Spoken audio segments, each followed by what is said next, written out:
So this is like the big finish, I would say, to this chapter, right?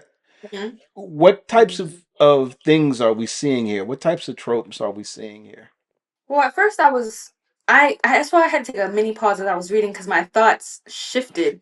At Uh-huh. first, at first I thought he as we go, like we start off asking, shall not the judge of all the earth do what is just? Mm, Like we're gonna come back to that in the next episode because that is we need to pull that out and like put that somewhere because I think that that's a question that a lot of people ask themselves. That's ultimately the question that even non-believers have, wow. like, but not rhetorically, but like Hmm. literally. Right. Um, the question of the character of God and whether God is fair and just. So we'll get Mm. back to that, but I said there are also cultures that this is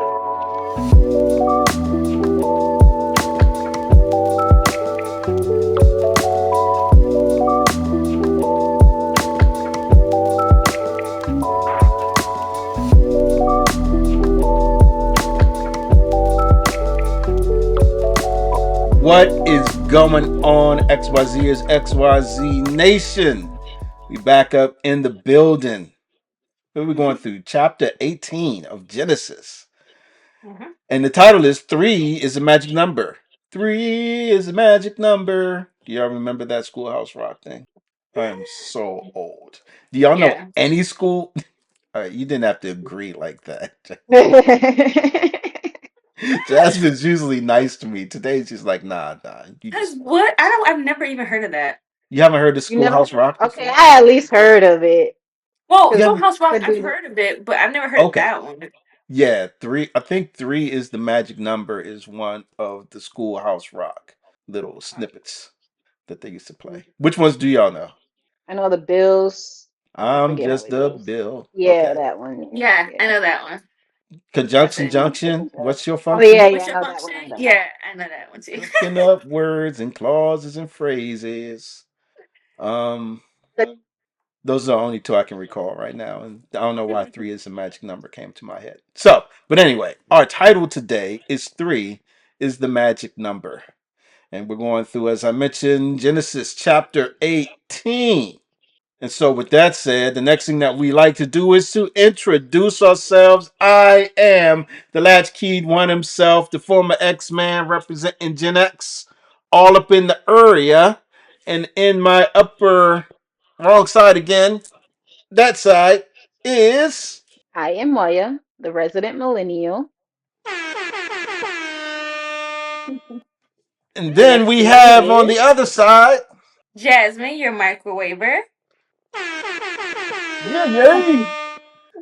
And All right. together we are generational generational. scriptures. Wait, I thought Scriptures. we were doing the Oh, we pausing. are doing. We Yeah, we are. were. That's my fault. That's our fault. Wait, we do. Okay, ready? And together we are. Generational, Scriptures. All where right. we need to add our theme. Oh Yeah, we yeah, do.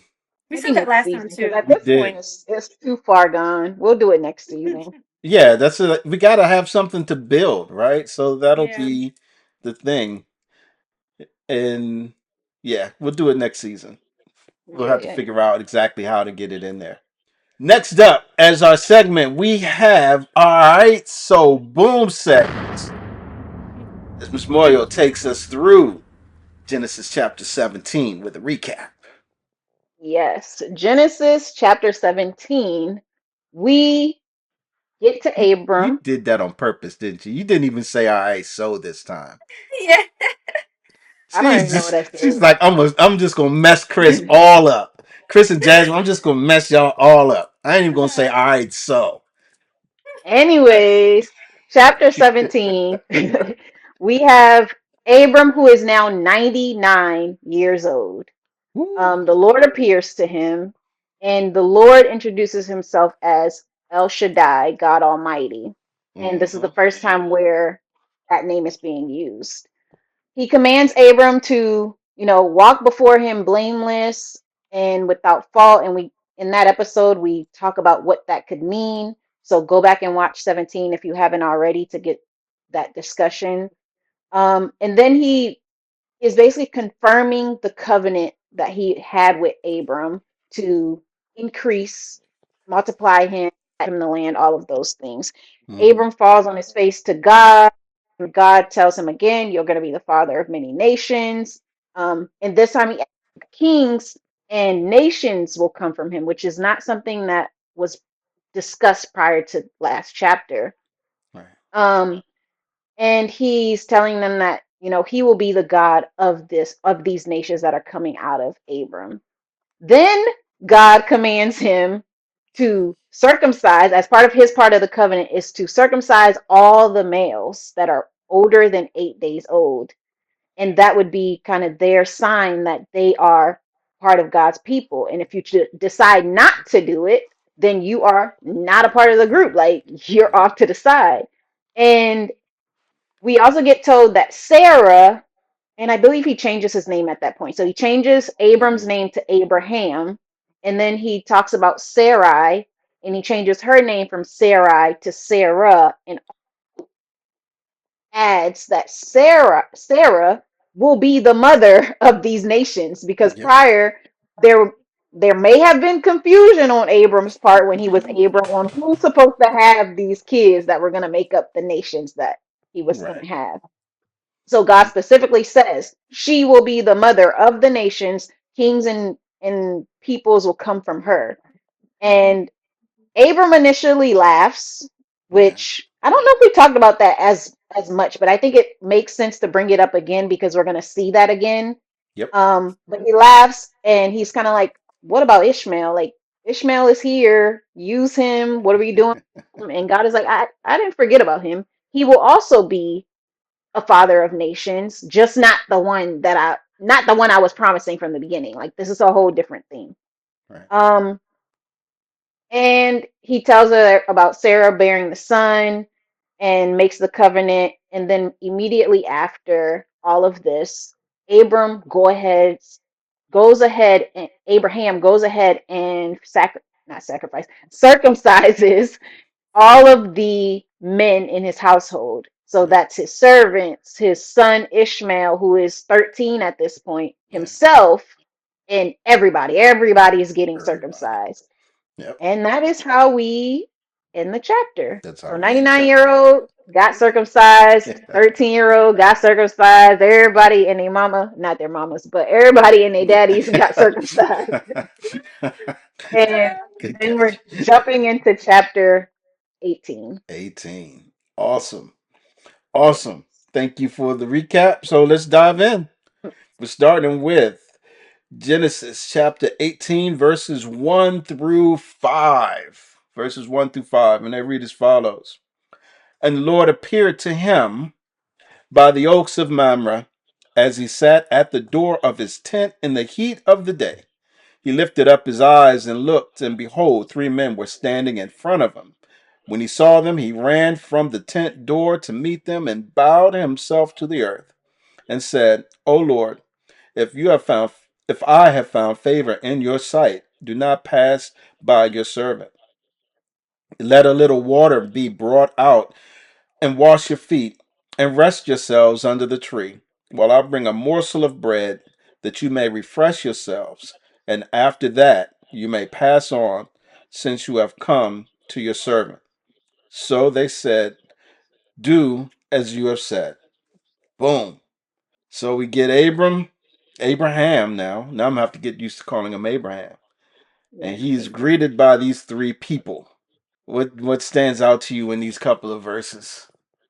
This is where like this chapter really had my gears going because I was a little bit like confused at first, and then the commentaries were given a different perspective. So interested to know what y'all think.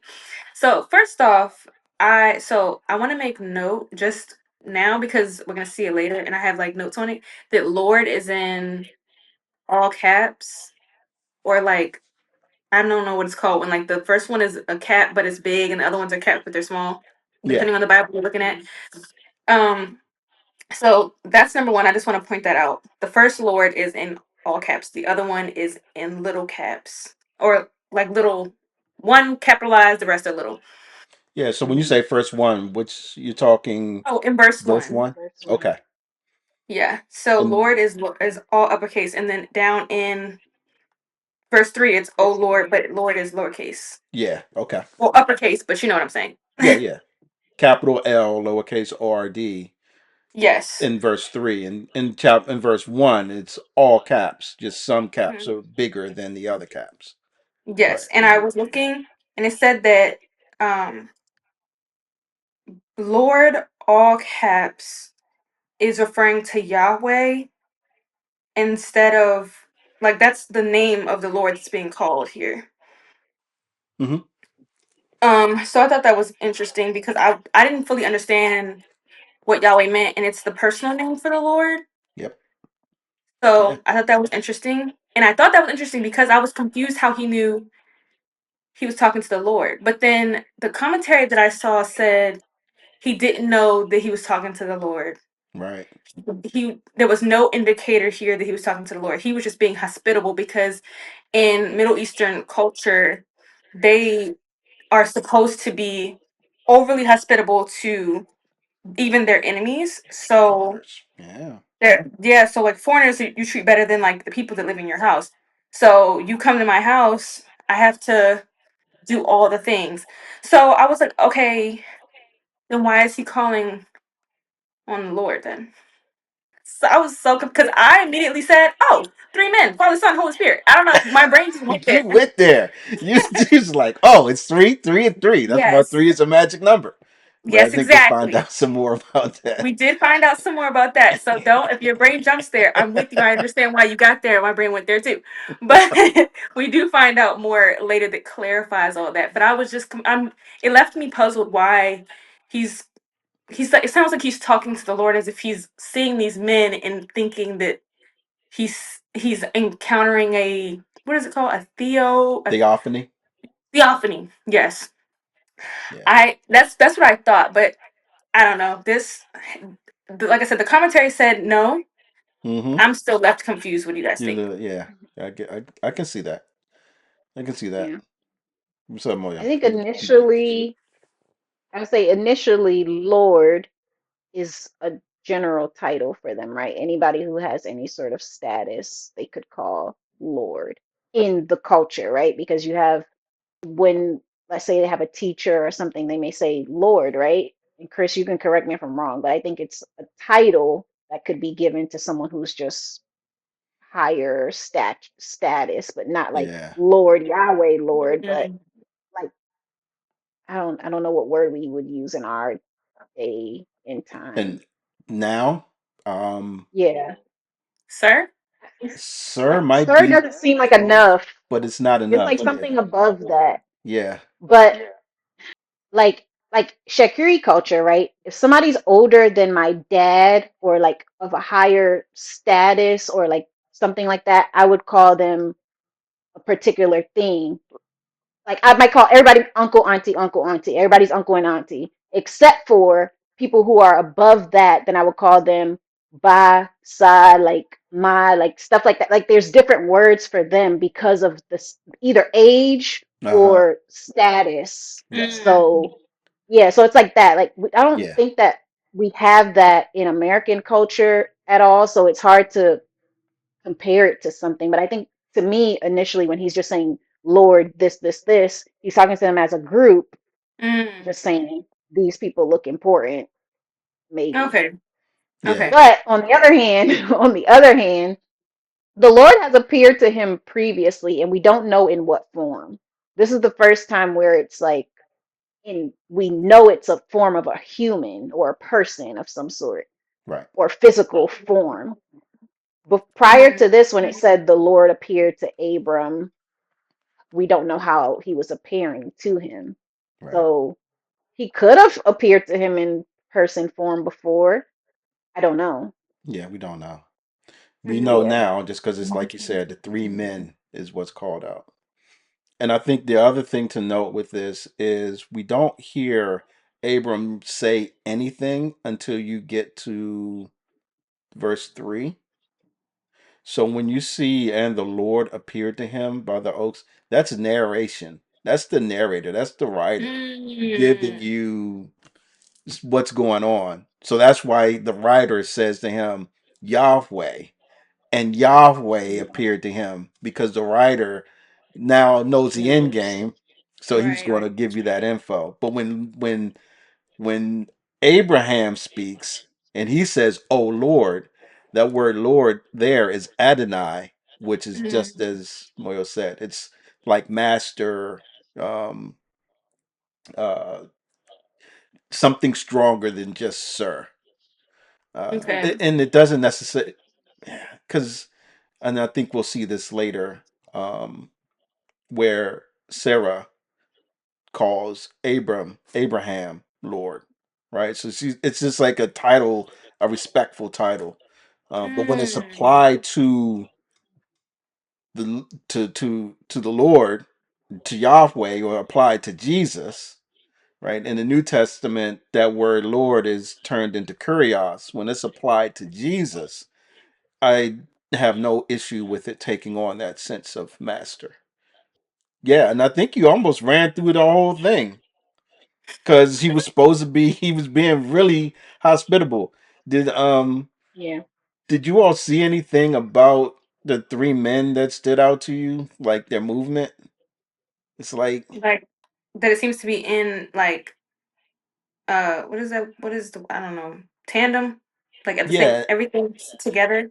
all three of them together, but also it's like they were there in front of him in an instant. And that's one thing I had. Like, Hmm. how far away were these people when he saw them? Because he's sitting at the tent in the heat of the day. One of the commentaries I read was speaking to the fact that maybe he had finished all of his chores. So now he's taking some rest time and he's sitting somewhere. One, he's still in a tent, which is crazy, but hey, you're going to do what you got to do. And that tent must be lavish based on some things that we see later. But then I can almost imagine him like in the tent and days over, he's done his work. He's got the proverbial straw hat over his eyes with a corn pipe sticking out his mouth, taking a siesta. And then all of a sudden he opens his eyes and looks up and there's just three people standing right in front of him, like, hey, where did y'all come from? Why are y'all here? Because it's like such a sudden thing. He lifted up his eyes and looked, and behold, three men were standing right in front of him. But then I Mm. have to figure out, okay, what does it mean that he ran to him? Was it just a hurried action for him to get up and get before them, or what? So that stuck out to me about the three men and how they were coming Mm. up to Didn't him. even notice that. Yeah. And then what's Abraham's response to the three men once he runs over to them? I think He it's what bowed Jasmine himself. said. Yeah, he bowed and Mm. and then gave him all the hospitable things that they needed. Yeah. Yeah, that I'm telling you. That's why I was like, you treating until I knew more about like their culture. It's like you just treat random people. You don't even know these people. That's why he Mhm. must know. He must know more about them than what we see here. But no, that's just their Yeah, culture. that's the culture. Yeah. Which is interesting because when you think of the culture that we live in now, it's completely opposite of that, right? Mm-hmm. Even from Stranger, get people away. who profess to be believers, right? They are not treating foreigners this way. Um, Yeah. Yeah. so that's interesting. That's interesting to me. So anything else stand out to you about watching the feed or they're deciding to stay or any of that? The only other thing that stood out to me was the Oaks of Mamre because that has been an important like location Hmm. for Abraham.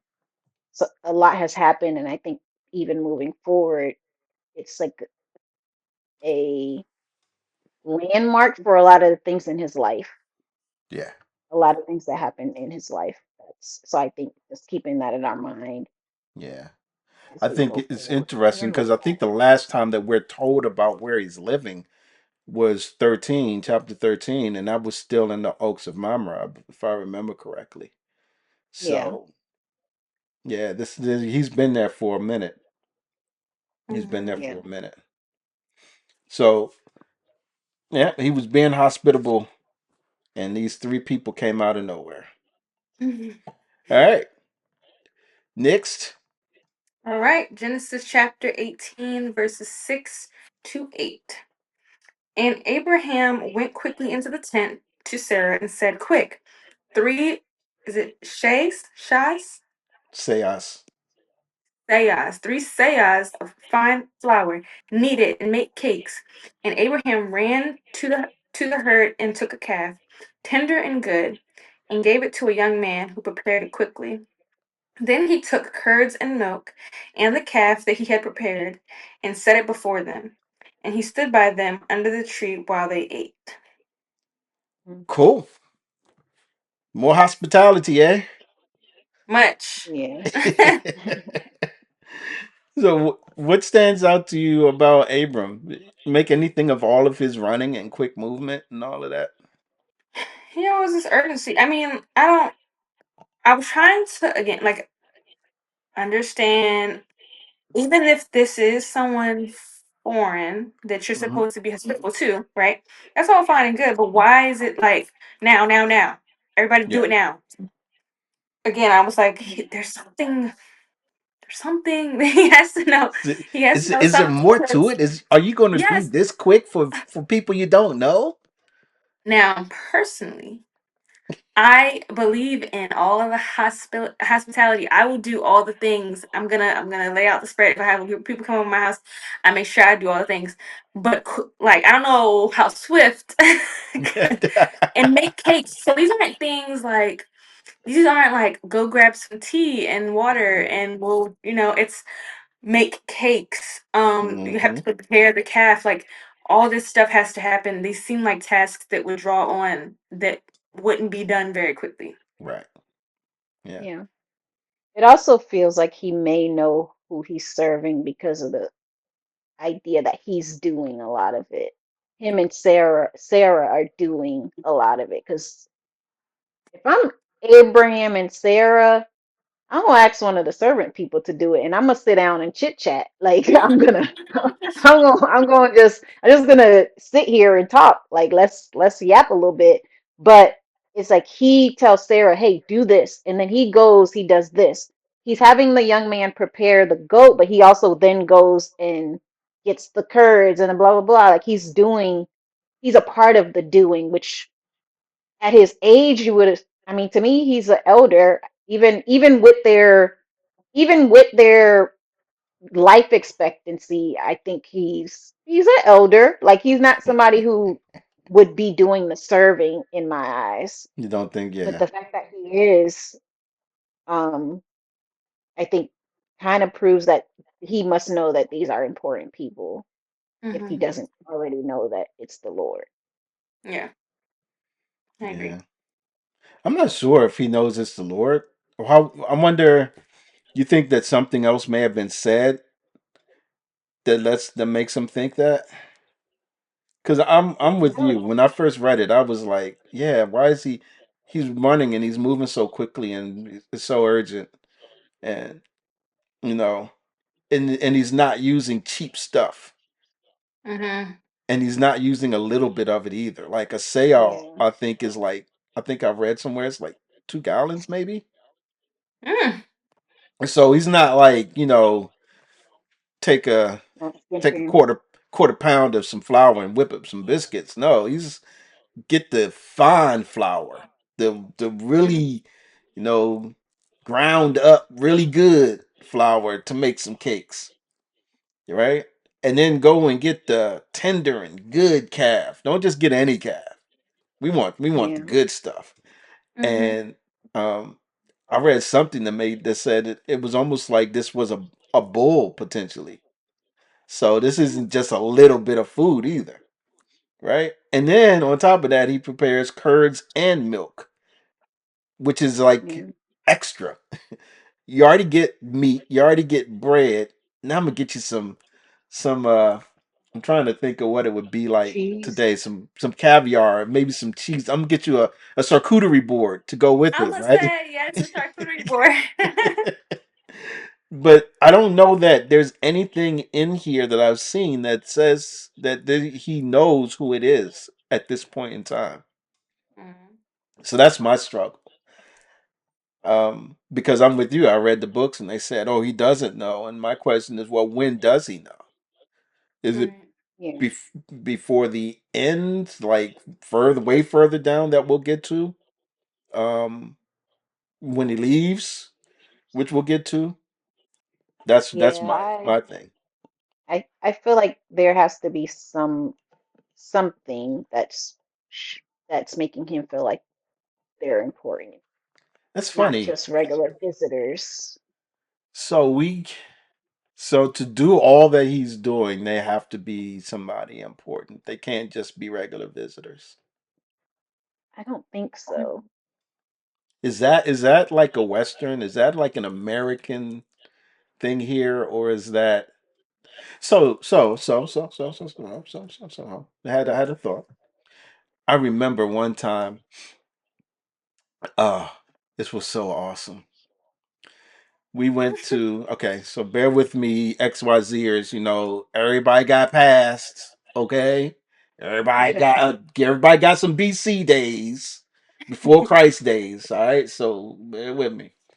But me and my roommates and a bunch of us went down to Howard's homecoming, and we were out late, um, doing all the things you do at a homecoming, it's causing ruckus. It's a song that always came on whenever the song came on. It didn't matter where we were. All of us had to get up and dance. Um, yeah, it was fun. But we went back to my friend's house because we were going to just spend the night in DC.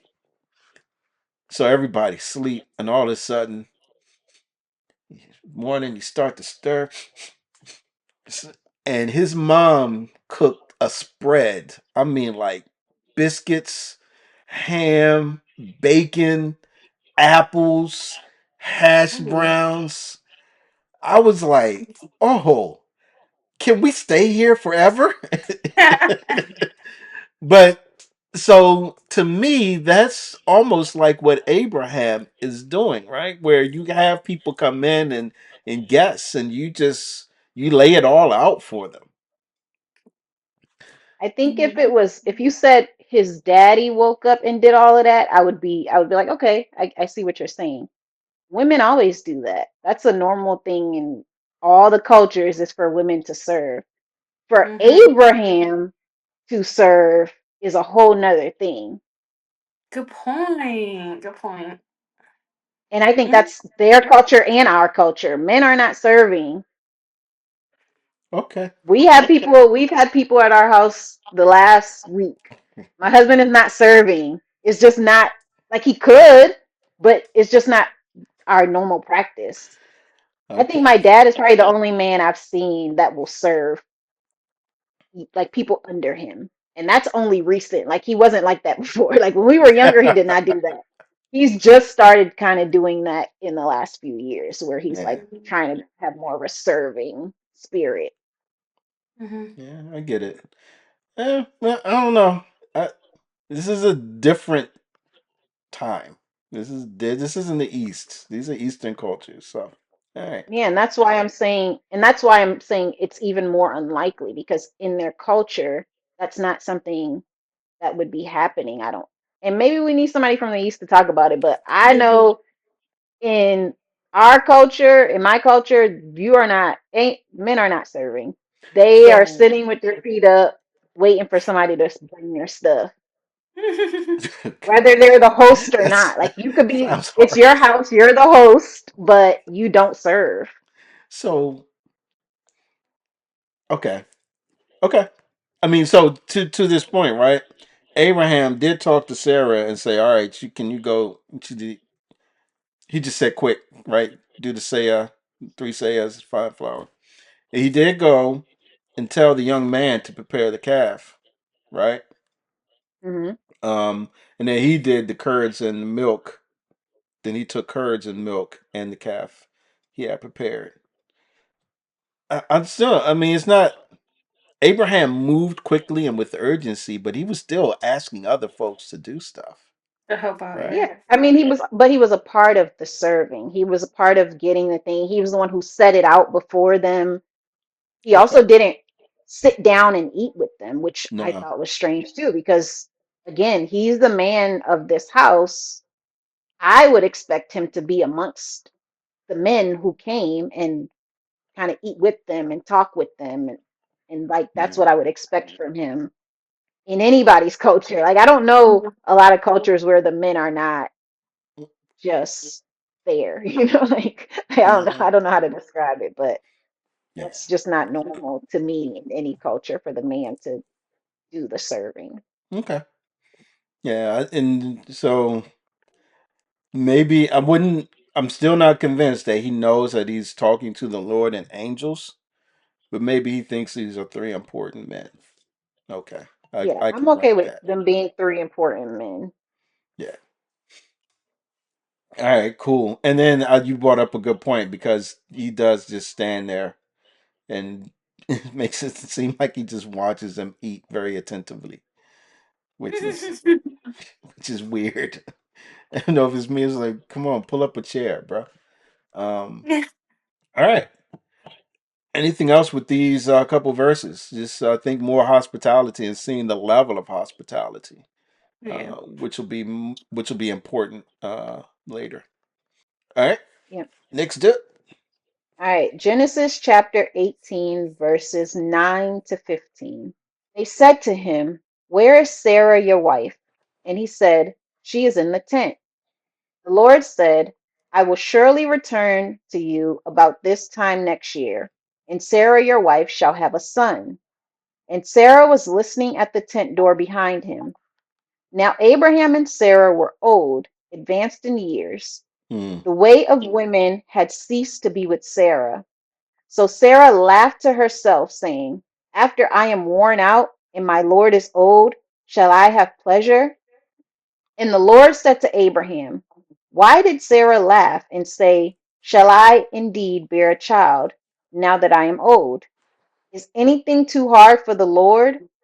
At the appointed time, I will return to you about this time next year, and Sarah shall have a son." But Sarah denied it, saying, "I did not laugh," for she was afraid. He said, "No, but you did laugh." Yeah. The Lord suffers no fools. So they're done eating and they start to talk about some other things that are going on. This is Mhm. when I think that Abraham knew that it was the Lord he was talking to. I agree. But Hmm. where is this voice coming from? So that's I think the same. But when it Hmm. says, okay, the Lord said I will surely return to you, is this one of the men talking?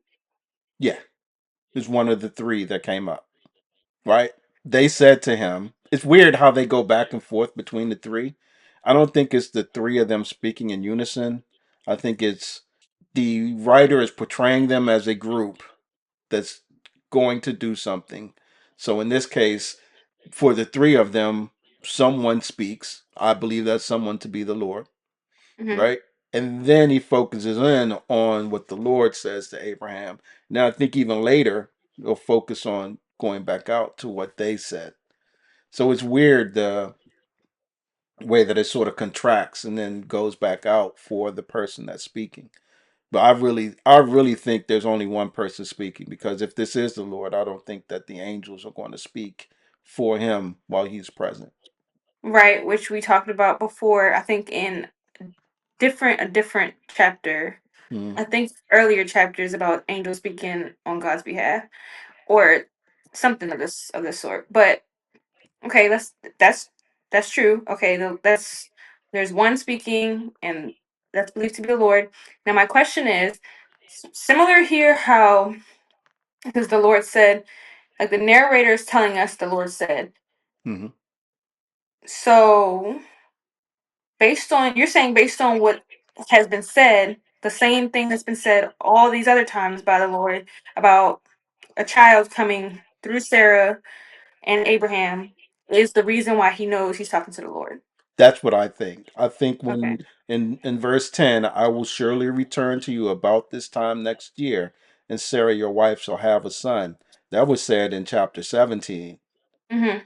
So if I'm Abraham and this isn't shown, and I think this proves it, as like sometimes when we read things, you know some time has elapsed, but it's hard to tell how much. But the Mhm. way this is presented, I don't think there's been a lot of time elapsed because the year hasn't. It hasn't changed from a year. Last chapter he said this time next year. This chapter he says this time next year. So I don't think there's been a lot of time that's passed. Maybe a couple weeks, maybe a couple days. I don't know, but it's not it's not like years, right? Right. Because he's Yeah. giving them the same time frame basically. Okay. So that's why I think this is probably something that's fresh in Abraham's mind, and this is when I think he knows he's talking to Okay. the Lord. I can get with that. So what else do we see?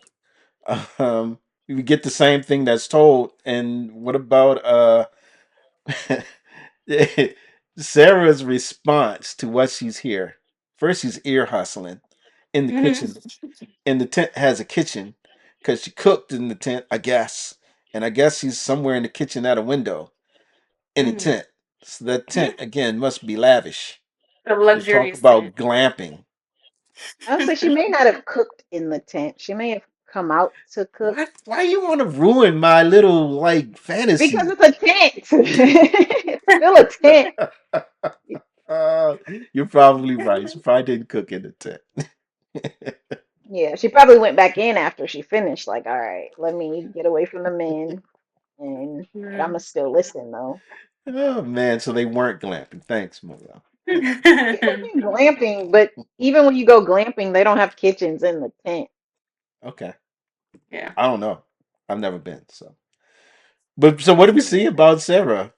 What do you think about her response to hearing that no, she's gonna have a child in a year? I think the laughing, first of all, we talked in one of the chapters about did Abram, when he was Abram, tell Sarai about all of this? And then we Hmm. were like, yeah, probably because she said, go have the kid with this person. But was that because she knew or because you need a kid in order to, Right. continue your lineage? Right. And that, so then that brought me back to this because it's like, why is she acting like she's surprised? But again, Abraham laughed also when he heard it. He sure So did. everybody's like scratching their heads, like, this is crazy. Like, you keep saying it and it hasn't happened yet. Mm-hmm. And years keep going by, and she's like, okay, like it's enough. Like this is crazy. But I did read that when they say she laughed, Hmm. it was like laughing to yourself. Like people shouldn't have heard her laugh. Right. It's like because I'm eavesdropping, I'm not gonna bust out laughing because I shouldn't have been listening. So when she says I didn't laugh, she's like, how did they hear me? Right. Like they Yeah. shouldn't have heard me laugh. So she's scared because why can you hear me? And I'm in this tent trying to be as quiet as possible because I shouldn't be eavesdropping, but I am. Hmm. But now I'm scared because you heard me. Yeah. Yeah. That See? I thought that I don't was know. interesting, and to the point. But Sarah denied it, saying, "I did not laugh," but she was afraid. So she doubled That down on her non-laughing, which I thought was funny too. I'm telling you, that's Yeah. why I think we're still in a gray space a little bit about whether or not they know they're talking to the Lord You because think or so? it's the able to talk to the Lord because when I saw like she was the her being scared part. Hmm. Imagine if you're sitting there and you like chuckle to yourself and somebody two rooms over is like, "Why are you laughing?" What do you mean?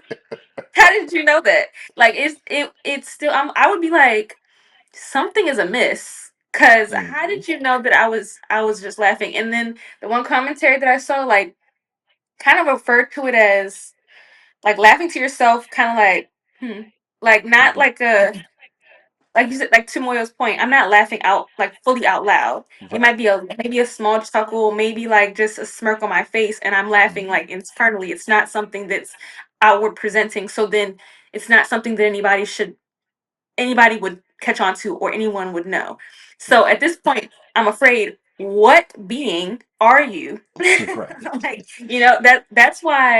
that's why I still am like I think they're getting there. I think they're kind of figuring it out because I don't know. Like at first, I took that first part of like this time next year, Hmm. Sarah will have a child, have a son, like as if someone said to me like I know next year you're like this time next year. Oh. I don't know how to. You know what I'm saying? Yeah, I Like think this I time think next year I we're gonna have a like child. y'all are trying. The expectation is that the same that sometime next year at least, right? You're gonna. I Yes. get it. Yeah, I Yeah. see what Like, you're saying. and even not even necessarily that they may not even know that you are trying, but that this is what you want.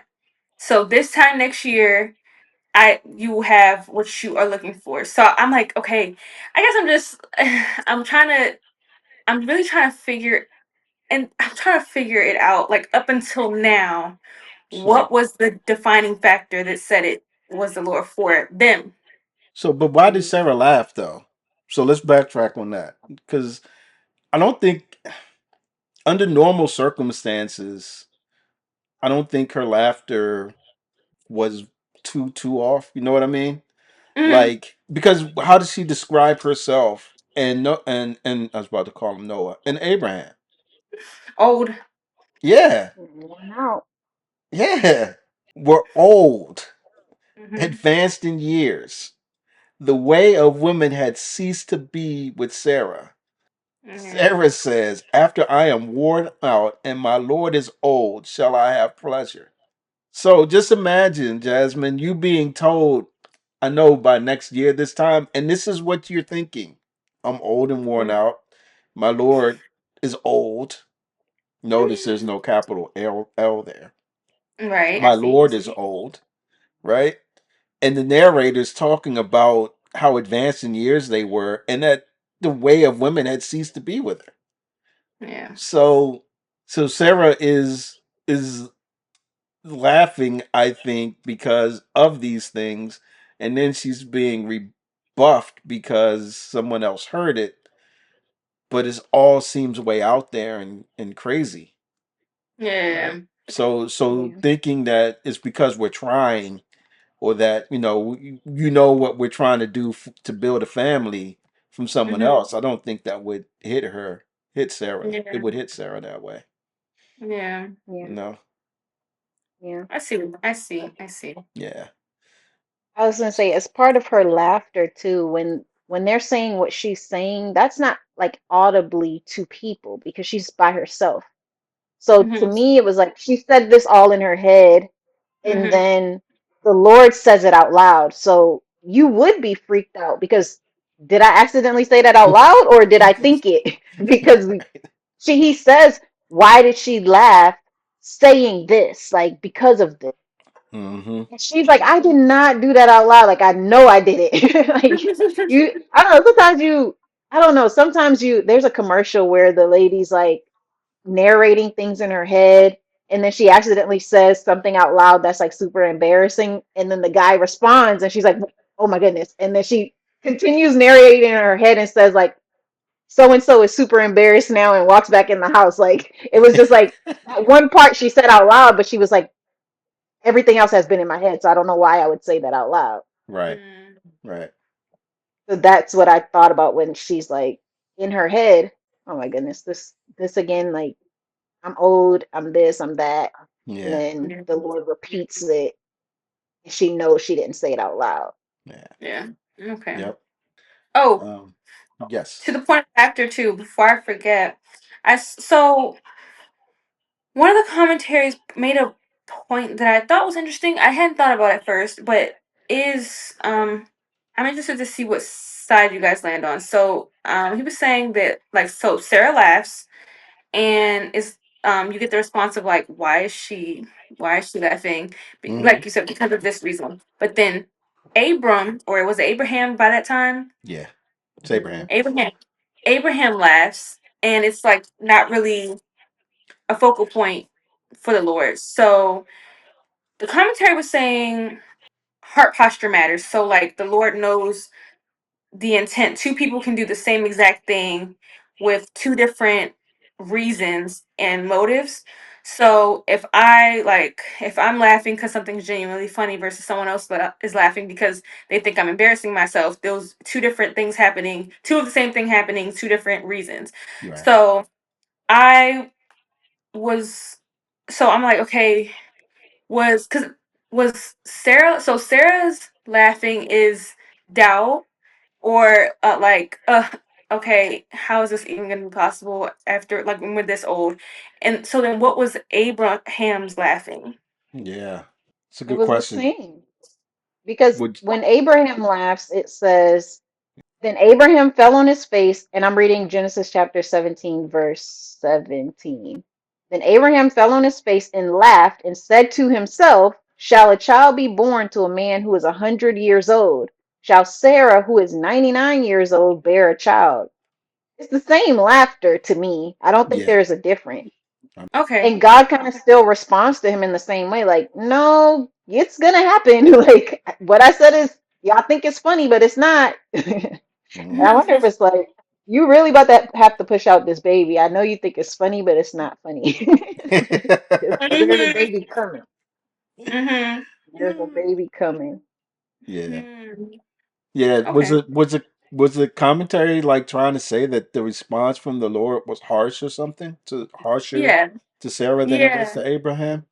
Exactly. Like saying, like, the acknowledgement, the way it was acknowledged and highlighted for Sarah was different. And the only way I logicked through that was maybe Abraham was genuinely asking out of like confusion, like, how is this going to happen? Whereas Sarah's is more like, it's again, how is this going to happen? But it's doubtful in the possibility, like, and I guess that winds up sounding like the same thing. Yeah, I don't know. I thought that was interesting that he made that made that point, because then, like I said, where I got confused is whose motives are ill then, Right. but it's it you I don't have a thought either. Like, I don't lean either way. It just was interesting. Yeah. Oh yeah, he said, okay, I made a note. He made a he was basically saying, like, Abraham got away with it, like it wasn't really a big deal, but when Sarah did it, it was more of an issue. Yeah. I didn't see that. I think they were both responded to the same way Okay, okay, to okay, me, okay. but Just maybe was I don't curious. know. Yeah, I think they were responded to the same way because she denies it. I guess it wasn't called out that he laughed, but it was like mentioned like, no, it's gonna be Sarah, your wife, because he laughs and then he says, "What? I have Ishmael. Use him." And God is like, "No, it's gonna be Sarah, and it's also, I mean, Ishmael is gonna be there, but you're gonna have a son. You're gonna call him Isaac. You're gonna do all these things." He follows up on what's going on. Right. The other thing I would think about is at this point, again, has she been told? Did she really not believe? Because I don't know. Abraham has known he's going to be the father of nations, and maybe he believes Ishmael is that line for him now.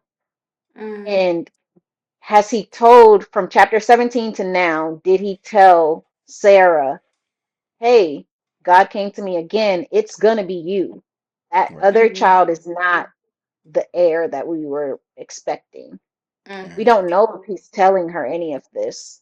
So We is the don't. question to Abram or to Sarah, because the question is directed to Abram. Why did your wife laugh? Did you not tell her? Does she not know what's going on? We don't know Mm-hmm. why she's taken why she's caught off guard, basically, because it seems like Mm-hmm. she's caught off guard by the statement. Yeah. And it's something just hit me. And it could be simply because Abraham did this laughing in front of the Lord, and she thinks he's off hidden somewhere and under her breath chuckling. Mm-hmm. And this may be a point to prove. Again, we've been talking about, when does Abraham realize that he's talking to the Lord? This may be an additional point to prove that I am the Lord. I see all, I know all. So again, the rebut of, she denied laughing, and then the Lord says, no, but you did. Sort of Yeah. cements the fact that I know what's going on. I know what's happening. Mm-hmm. So yeah, I don't know if we're told exactly why they're treated that different. I think it can range from anything from the Lord is going to treat folks the way that he knows that he needs to treat them, or it could be that he's trying to cement a point of, yeah, I'm the Lord. Yeah. I know what you did, even if it's not out in the open and you don't think I was there. And even if you deny it, I know it to be true. Yeah. So, Yeah. yeah, that's good. That's good. That's good. All right. Anything else there? Um, I did have something else. Is anything too hard for God? Uh huh. Is that what it said? Let Yep. me Is find anything it. too hard for the Lord? I believe it said. Yes, and read a commentary which made me go look at the word hard because they Hmm. were basically, I don't remember what the commentary was saying actually, but I do remember that in the word study they were saying that the word hard isn't like difficult hard. It's like, is anything too marvelous for God? Is anything too wonderful for God? Like they were using more positive words. And I wonder why we use the word hard here if there were, because it makes it, it's what they were kind of saying is that God is trying to portray that there's still greatness can still happen now, even though you don't see it, even though it feels like it's impossible, it's not too impossible for God. It's not too like great. Like it's not something he can't do. Right. So the word hard and the word that the strong words that were there, Mm-hmm. it just was interesting that that's the word that they That they chose. chose. Yeah, I think I prefer the word wonderful because it's like, Mm-hmm. oh, it makes it not so like it makes it more, I guess magical is the word. Like it makes it more like I can do anything, even good. Like it's not always, it doesn't always have to be you're fighting through something to get something. Like Right. God does wonderful things just for the sake of doing wonderful Mm. things. Yeah. Mhm. Mhm. Mhm. Mhm. Yeah. So cool. Awesome. We even got word study in this episode. Y'all are on one today. Not on one. Is that how you use that? Sure. I don't know if that's how that word is used in the No, I millennial thought that's how world. you're supposed to use it. No, when you're Mm. on one for millennials, it's like a bad thing. Oh Yeah. I've no, never really? heard that used in a good way. Well, it Yeah. was Me either, wonderful. but it's okay. It's magical. Maybe that's a Gen X thing. Because if I tell somebody they on one, they gonna be offended. Oh, really? All right, I take Yeah. it Yeah, I back. tell my kids they on one when they like acting crazy, like y'all on one today. You Like, know what? You're right. You're right. That yeah, is the I can see that usage. yeah. All But right. you can I always make things apologize. positive, I guess. We can You make it all are Yeah. We positive. on can reclaim point. it. Oh, we can? Hmm. Okay. Yeah, Am I allowed to do that as a Gen Xer? Am I allowed to reclaim words? you can do We whatever you allow it all want because generational words are scriptures. made up. The phrase was made up anyway. Oh man. All right. So while we still on one, let's keep pressing. All right. I think I am to read verses 16 through 21 of Genesis chapter 18. Then the men set out from there, and they looked down toward Sodom, and Abraham went with them to set them on their way. The Lord said, shall I hide from Abraham what I am about to do? Seeing that Abraham shall surely become a great and mighty nation, and all the nations of the earth shall be blessed in him. For I have chosen him, that he may command his children and his household after him to keep the way of the Lord by doing righteousness and justice, so that the Lord may bring Abraham what he has promised him. Then the Lord said, because the outcry against Sodom and Gomorrah is great, and their sin is very grave, I will go down to see whether they have done altogether according to the outcry that has come to me. And if not, I will know. All right. So they're done eating, done talking, and they set out on their way. First, we see the Lord speaking. What do y'all make of this conversation? I Just didn't know listen. if this was out loud or not. Like, is this a saying out loud or saying in your head? Yeah, I Mhm. had that question. If Abraham is walking with them, It just seems weird to be talking like this if he's right there. Right. Yeah, it does. But I mean, I wouldn't unless because I'm trying to get my thoughts together. But it's not like the Lord knows all this stuff, right? It's not like the Lord needs to replay this for his sake. So unless he wants Abraham to hear it, right? That would be probably the only reason to really be like, yeah, I'm gonna say this out loud. That's it. And then my question, I don't know. Did you have something, Jasmine? You were about to say something too. No, I thought so. This is where I started getting not lost, as in I don't understand what is being said, Hmm. but the order of how things happen next. The order of how things happen next kind of clarify things for me, but Hmm. not knowing. I guess it is the dialogue. Whether this is a monologue Right. for us, for our context, or whether this is dialogue, is what threw me, and so Yeah. it just left me spouting confused. But see, I think it can be, and that's what I was getting ready to say, right? I think it can be said out loud, but still be a dialogue. And so my question was, there's a definite question being asked here. Who is the question to, right? Because I think at this point we all understand, and we probably understood it since verse 1 of this chapter, that this is the Lord. Yeah, So the Lord is speaking to whom right. with this That's information? the thing. It sounds like he's speaking to himself until you get to verse 20.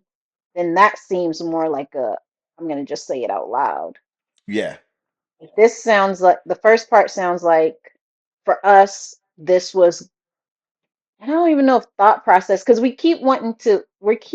what's your word? We keep wanting to like make God like us where he has to think about something. Anthropomorphize. And so, yeah, so here it's like these are his thoughts, quote unquote, for people who are just listening. Could be. And then, but the thoughts are stated as a question, but God knows what he's going to do anyway, Exactly. right? Yeah. So, is it to give us context on why he then says this to Abraham? Yeah. I think so. I don't know, Jasmine. What, Yeah. what you got? No, I agree because now that you mention it, when I was listening to the commentary, the guy was saying that the like the a lot of the questions that we get in the Bible are rhetorical, Hmm. and they're the Lord is answering as he's questioning. Does that make sense? Like Hmm. what I'm saying to you, we already know these answers. It's just to make you think about it. Yeah. Like, am I not a just God? Is a question. What by asking that question, I'm telling you, Right. I am a just God. You know what I'm saying? That's Mhm. kind of how I imagine all of these questions, and even ones that we're gonna get to. Same kind of, same kind of thing. Yeah.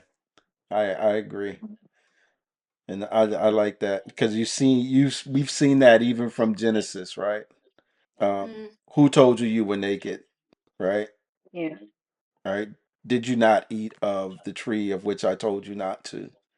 He knows the answers to all of these things. It's for our sake that even these questions are recorded in this dialogue between God and man. Some of it's to draw out, right? I think we said even in chapter 3 of Genesis that the idea of the Lord posing that question was one to give Adam an opportunity to fess up, so to speak, to be like, yeah, I did, or I did what you told me not to do, forgive me type of thing. Um, but yeah, I think a lot of these are from the Lord, are rhetorical. And I think that, I don't know, let me know where you all land on this. I think that this is a combination and dialogue within the Godhead that we're getting, right? I don't think that, I think that what's being put out here is sort of like when the Lord says something like to let us make man in our image and our likeness, right? mm, Because one of the things that I was thinking when I read this was, is he talking to the other men that were with him? Mm. But mm, this kind of dialogue, I don't think is. I'm not trying to be flippant, but angel worthy, so to speak. I'm not going Mm-hmm. to have this kind of dialogue with an angel. I'm going to have this dialogue with the others that are in the Godhead that were part of the decision, right, to do this thing with Abraham, make him a Yeah. great nation, right? Have all the nations of earth be blessed because of him, right? Uh, Choosing Abraham, commanding Abraham, right? So I think it's a conversation a dialogue that we get to be privy to that is sort of like this community and discussion that's happening within the Godhead. That's what I think is happening. Yeah. And Anything else here that stands out to you? So we've gotten through that. We've got to um we've got to talk to this place that they're getting ready to go. Because it comes at the outset that we see some place that seems to be sparking interest. And maybe the reason or a so maybe stopping at Abraham's was like a side mission. I don't know if Mm-hmm. y'all have heard that term before, like side task. Side quest. Yeah. And then, but the ultimate of what they were planning to do was to go down to this city called Sodom. So, Mm-hmm. what do we see going on there? outcry against Sodom and Gomorrah is great. Outcry being people complaining about them. Which people? I know that's what I was thinking in my head, but I'm like, I don't think I know the answer. Well, the commentary The, I saw said that they were the victims. Victims of this all the sin that was taking place. That made I Okay. sense to guess me. surrounding nations. hmm Mm. I think that all of those are valid. It could be surrounding nations. It could be that their sins and what they're doing are sort of an outcry to the Lord that He's hearing.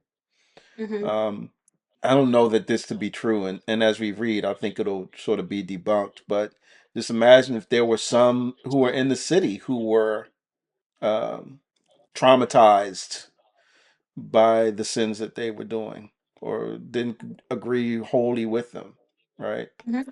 So I think there's a couple of different ways that you can look at that word into as to where it's coming from. And again, I think the third one with people in the city, that's going to be debunked pretty soon. But if you want to Well, keep all your options open now, I think you need to consider that.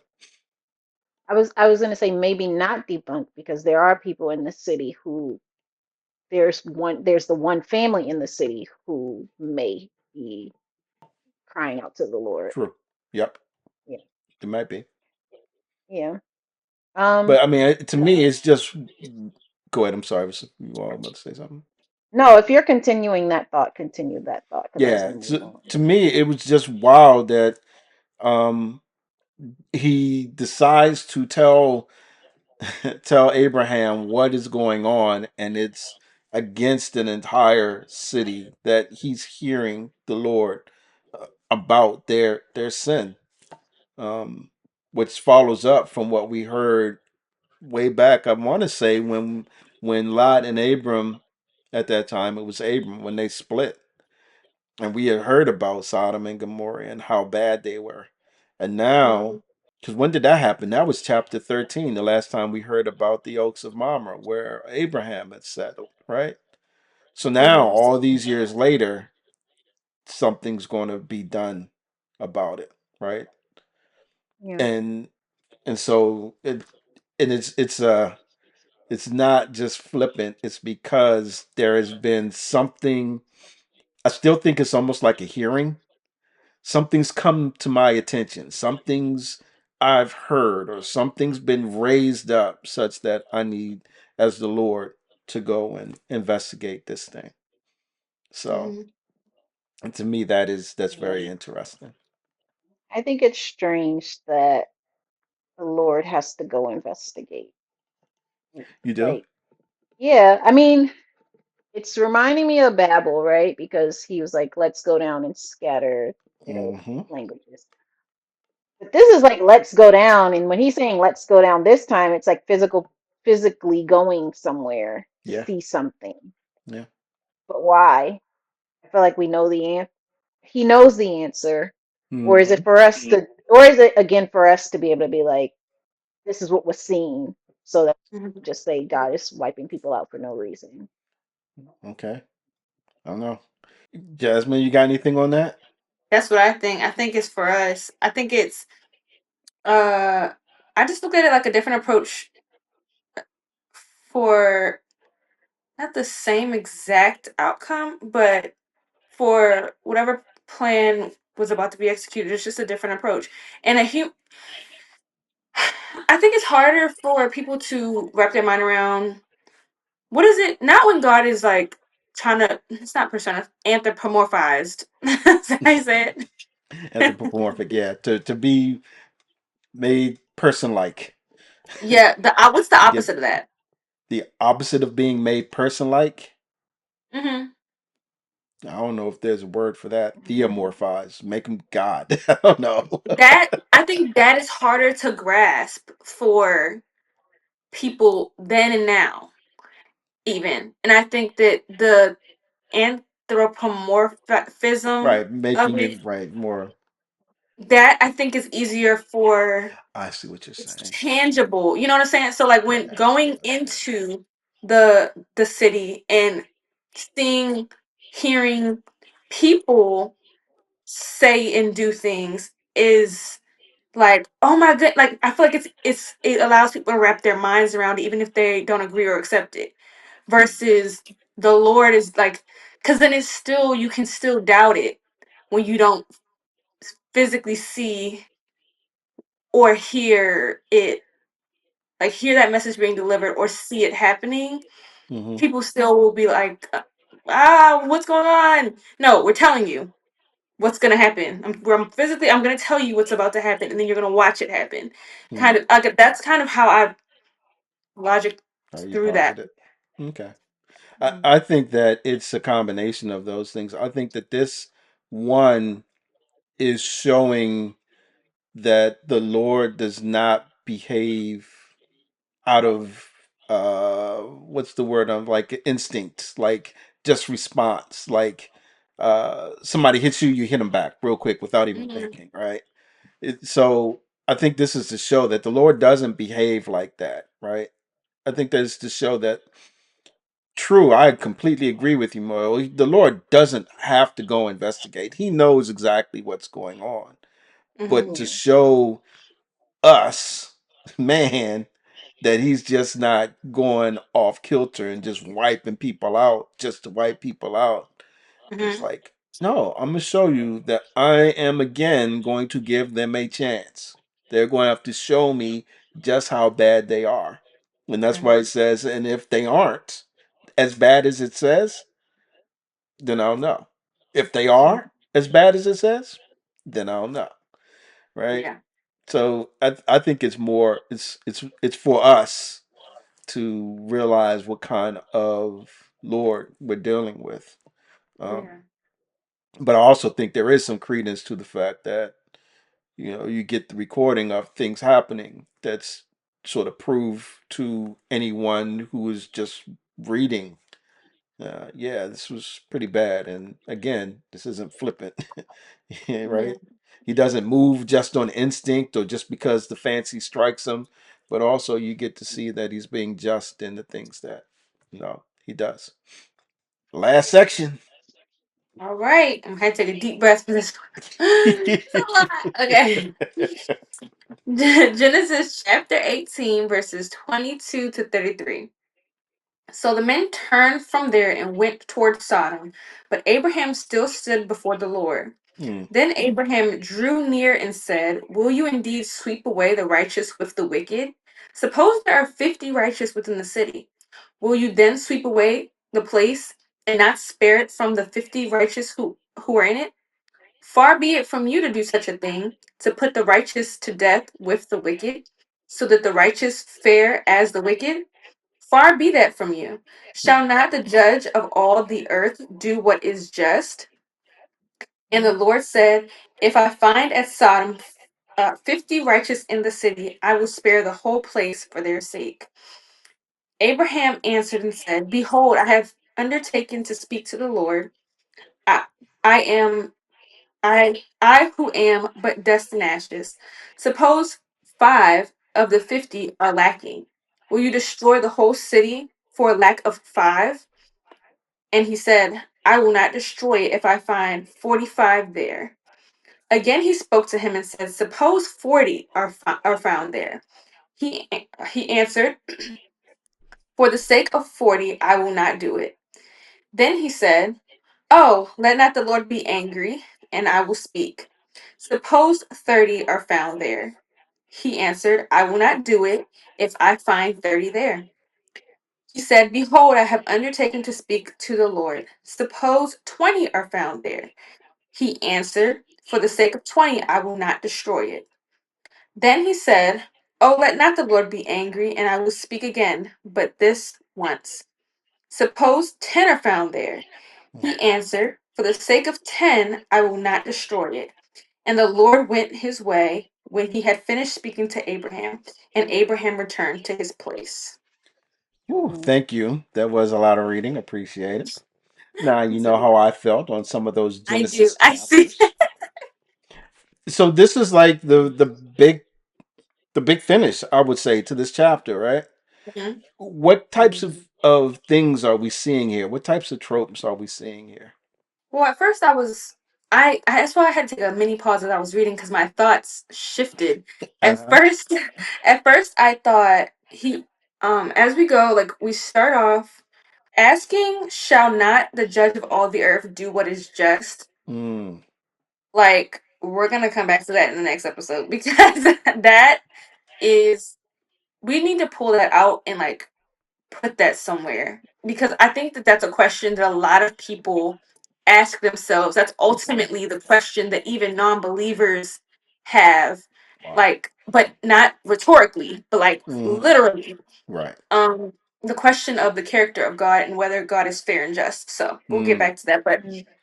I I first thought that he was asking like, because we know where Lot has, like the direction Lot has gone.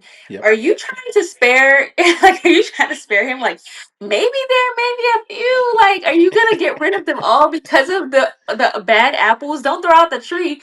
Now, after reading it again, and like with the Lord's responses, I was like, why are you answering him? You don't have Mhm. to give him a response. You like, Lord, what? You don't have to give like break down whether what you're doing and what you're not doing. But the more I think about it now, I think in saying like I will not destroy it if there are blank number there, he's trying to explain to him that there won't be. Like there's that's not, it's not a, that's not gonna like that's not gonna happen either way. Like if I find it, I will spare them. If there was an example I had and I lost it. Like, okay, for example, with my husband, he'll say, we don't have something in the fridge, and I'm like, okay, all right, I'm gonna go and I'll find it, and I know what I'm saying is in the fridge, but okay. Well, I guess it's the reverse. If he says that we don't have something, and I'm like, yeah, we do, but either way, like you know that what like what this person is saying is not true, anyways. So you're like, yeah, sure. Like if I find it, you can have $1 million, but I'm not gonna find it, so Hmm. it's not gonna matter. You know, that's kind of how Yeah. I Yeah. I was. know what you mean. I started processing it differently. I didn't think about that until now, but Okay. maybe that's why we go on this. If there's 50, 40, 30, 20, like maybe that's Uh-huh. why we step through this instead of just saying there are none or there's not 40 or there's not 30, Right. like maybe instead of doing all that, that's why the Lord humors him and continues on. Yeah. Yeah. I hear you. Okay. All right. Yeah. What you got, Moyo? I I I don't know. Every time I read this, it annoys me a little bit Oh because I don't have the gosh. patience of the Lord. I be like, get to the point. Like, but again, I mean, God is patient Yes, he because I would have is. been like, stop asking me. It only take 2 times before I start getting annoyed. Like, all right, that's enough. So No, yes. he got a whole lot of chances before he was like, No. And then he's one more time, one more, actually, one more, actually. How many actuallys you got in you? Please. But I know he's trying to. I mean, he's trying to save a lot, and I don't. I wish we were able to see Lot's journey because we have Lot go pick Sodom, right? He has the 10 outside of Sodom. Sodom, I guess eventually he moves into Sodom. Sodom gets defeated by King Shay. King Shay gets defeated by Abraham. Lot is like, okay, I'm gonna go back. Why? Like, Back and chill with why my are you back boys. there? I don't understand how you got there. But okay, he's back there. And here go Abraham again, trying to save Lot, always. Mhm. So it's a little bit it's a little bit frustrating, but I guess we don't know Lot's journey. We Yeah, don't Yeah. know any of that to know why he's back there. Yeah. yeah. I was wondering that. I was wondering if he was trying to save Lot or not. I think I kind of landed on maybe he was, but to me, this is so much bigger than just Lot being saved by Abraham. Hmm. Does that make because to me, I think we've that part that you said needed to be taken out and made a very good point, Jasmine, about I think this is what unbelievers really have a question about. Is the Lord just? I think that's what this entire section is Mm. about the Lord being just. Mhm. Is about the Lord being willing to spare, because I don't think any of this was one thing I will say is I don't think that this was just the Lord humoring because there weren't, because to me that if the Lord says it, I have to take it as true. So I don't think he's just saying something as just to be saying it. So when he Mhm. says yes, I think that the Lord is saying, yes, if I find this number of people, even in this city with this outcry, I would not destroy it. Mm. Right? I want to, I need to, I have to take him at his word, because if I don't, and I think that he'll just say anything for anything's sake, then Oh what does yeah. that do to the way that the Lord is being portrayed? Yeah. Yeah. I see what you mean. Right? I agree. So that's one of the things where I'm like, I don't think that he's just responding to for response sake. I think that he's saying and really saying that if I find this many people there, then yes, I am a God. I am the Lord who is just to even spare and deal with those that are righteous in the midst of this outcry, right, without destroying them.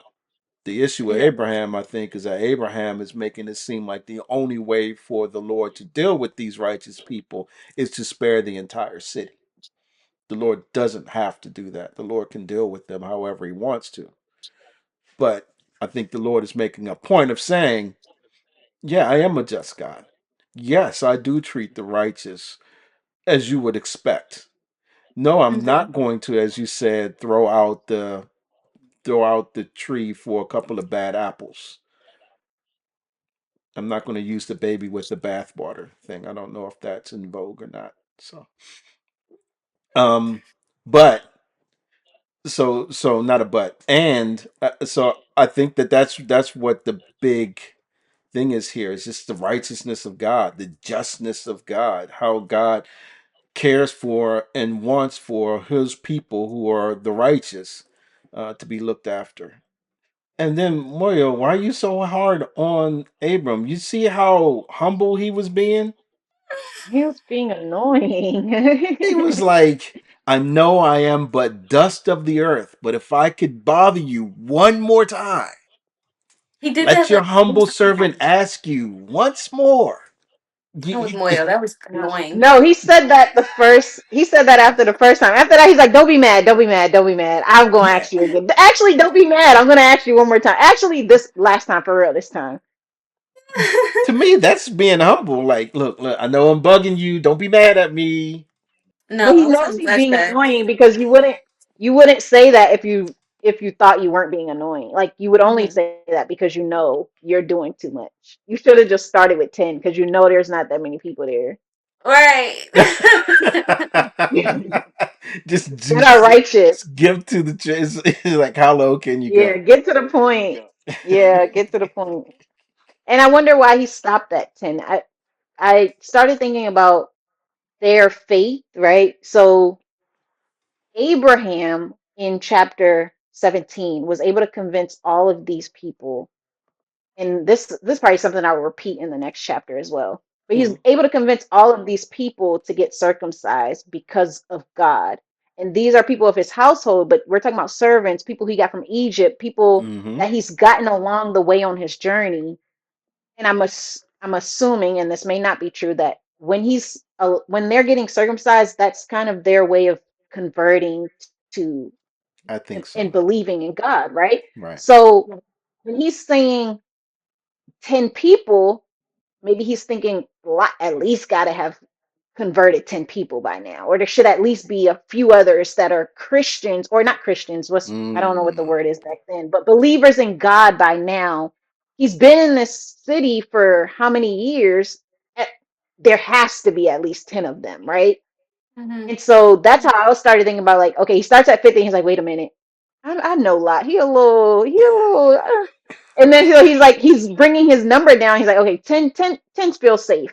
And that's right. how I started thinking about it. Like, maybe he feels like Lot should have had some sort of influence in this place by now, where Yeah. people are believing God and maybe calling on the name of the Lord, as we saw with Seth back in, I don't know, chapter, Genesis 5, 4, 5, I think. I yeah, one of think it was those 5. chapters.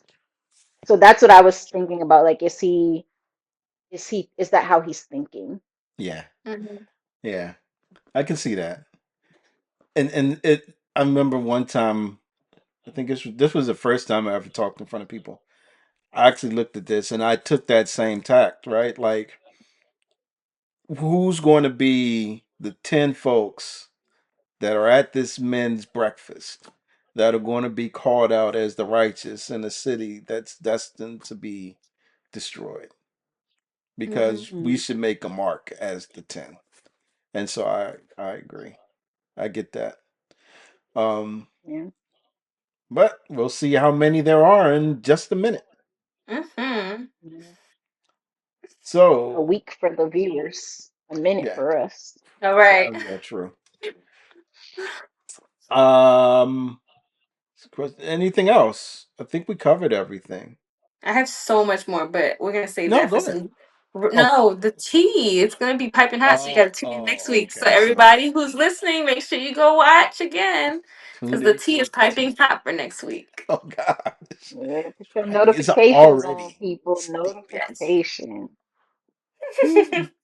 All right. So I think the last thing that we like to do is just close with an invitation.